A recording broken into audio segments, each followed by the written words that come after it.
नमस्कार मंडळी. लग्नानंतर होईलच प्रेम 27 ऑगस्टच्या प्रोमोमध्ये सँडीचा फाडलेला फोटो सापडलेला आहे आणि चौघांनी मिळून तो एकत्र गोळा करून त्या फोटोतला सँडीला ओळखला आहे. त्या काव्या आणि पार्थ नंदिनीला म्हणतात, आम्ही पालघरवरून येताना ह्याच्याच बायकोला मदत केली होती आणि हो, त्या तुझ्या आश्रमातल्या रेखाताई त्यासुद्धा होत्या. हा त्यांचाच भाऊ आहे ताई.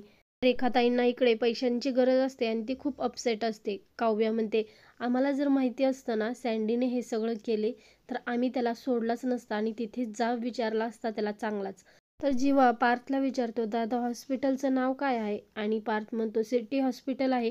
आपण ताबडतोब इथून निघूयात आणि इथे थांबण्यात वेळ घालवायचा नाही. चौघेजण मिळून सिटी हॉस्पिटलमध्ये आलेले आहेत आणि रेखाताई सँडीची ओळख करून देत असताना जीवा सँडीच्या खांद्यावरती हात ठेवतो आणि म्हणतो, आमची ओळख करून द्यायची गरज नाही आणि खास करून नंदिनीची तर नाहीच, कारण नंदिनीला सँडी चांगलंच ओळखतो. काय सँडी बरोबर ना? आता सँडी मात्र खूपच घाबरलेला आहे आणि आता सगळं सत्य ताईसमोर उघड होते की काय असं त्याला भीती वाटायला लागते आणि तो फक्त घाबरलेल्या नजरेने त्यांच्याकडे पाहत असतो. तर आता सँडीला चौघांनी घेरलेलं आहे आणि सँडी सगळं सत्य सांगून टाकेल का? पाहायला इंटरेस्टिंग